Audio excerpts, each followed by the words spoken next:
लक्सर के बहादुरपुर गांव में हुई ग्रामीण की हत्या का लक्सर कोतवाली पुलिस ने खुलासा कर दिया है। हत्याकांड में शामिल 2 आरोपियों को पुलिस ने आज गिरफ्तार कर लिया।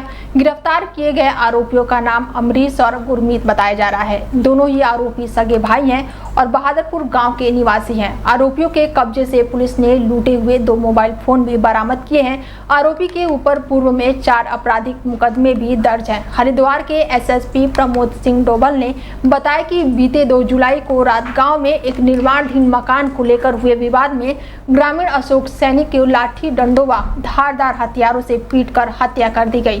तत्काल पुलिस ने इस मामले में 5 आरोपियों के खिलाफ मुकदमा दर्ज किया और आरोपियों की गिरफ्तारी के लिए पुलिस टीम का गठन किया गया। लश्कर कोतवाली प्रभारी राजीव रौथन ने नेतृत्व में गठित टीम ने पुलिस को आरोपियों को गिरफ्तार कर लिया है। एसएसपी ने बताया कि हत्याकांड में शामिल किसी भी आरोपी को बख्शा नहीं जाएगा और अन्य आरोपियों को भी जल्द गिरफ्तारी की जाएगी। चूंकि विवाद प्रॉपर्टी को लेकर हुआ था, इसीलिए एक रिपोर्ट एसटीएम को भी भेजी गई है। धरपकड़ के प्रयास किए गए, जिसमें 2 अभियुक्तों की अरेस्टिंग इसमें की जा चुकी है। बाकी 3 अन्य अभियुक्त फरार हैं, उनकी अरेस्टिंग के हम शीघ्र प्रयास भी कर रहे हैं और तत्काल उक्त प्रकरण में इस संबंध में ये झगड़ा क्योंकि एक मकान को लेकर थे, तत्काल एसडीएम को एक रिपोर्ट भी प्रस्तुत की जा रही है ताकि उसका भी निराकरण साथ में होना चाहिए और तत्काल जो भी इसमें अभियुक्त इन्वॉल्व है उनके खिलाफ पुलिस के द्वारा सख्त कार्रवाई की जाए।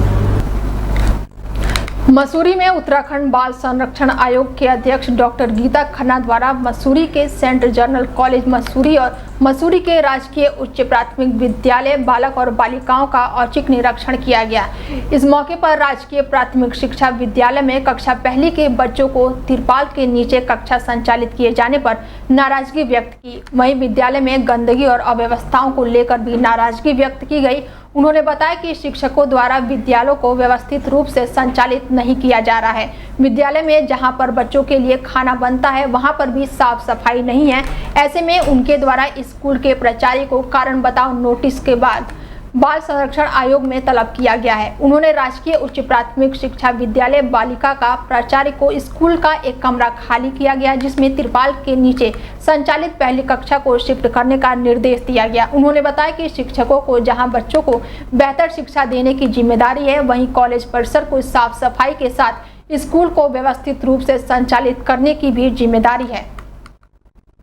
रेजिडेंशियल स्कूल्स हैं, उनमें उनको कुछ रियायतें हैं और वो उसका मतलब पूर्णतः से ग्रास्प नहीं करवाते। वो सोचते हैं कि आरटीई ही हम पे लागू नहीं होता है।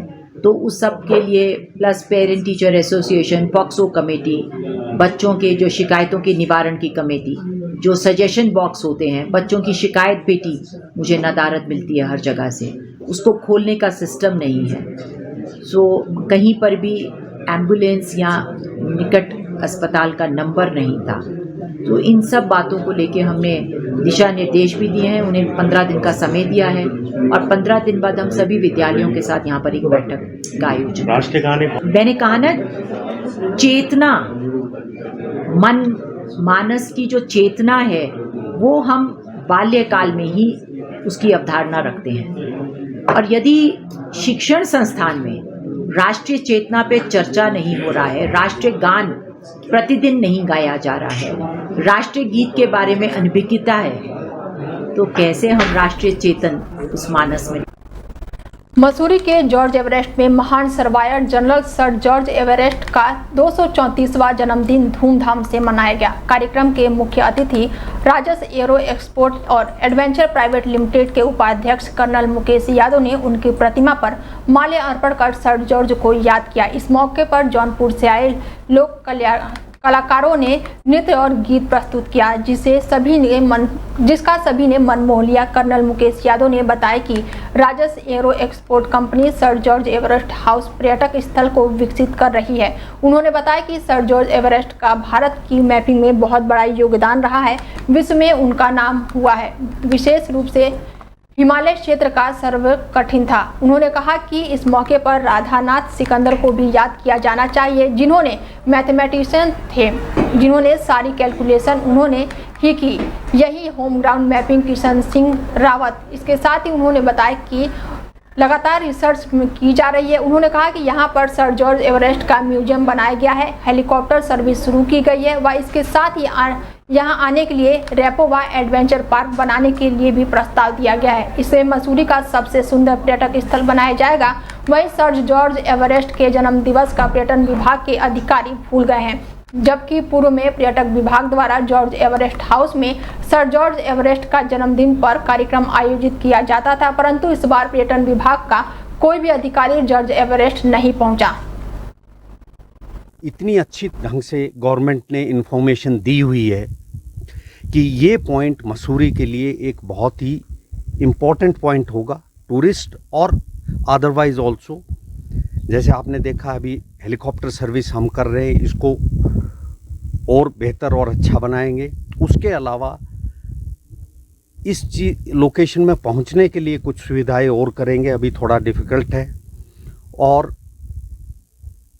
जितना इसको हम सुंदर बना सकते हैं कंट्रीब्यूशन करके, खुद से या गवर्नमेंट से या जैसे भी करके, ये मसूरी के लिए एक मस्ट सी पॉइंट बनाना चाहते हैं और वो ये पक्का बनेगा। का जन्मदिन बहुत अच्छे ढंग से मनाया गया और विशेष रूप से यहाँ पर्यटकों के लिए जो सुविधाएं आप दे रहे हैं वो बहुत अच्छी है, जिसमें हेलीकॉप्टर राइड है और भी चीज़ें, और म्यूजियम को आपने बहुत अच्छे ढंग से सजाया है और इन्फॉर्मेशन बहुत अच्छे ढंग से दी है और ये काफ़ी अच्छा पॉइंट है और भविष्य में पर्यटक यहाँ पे काफ़ी आएंगे।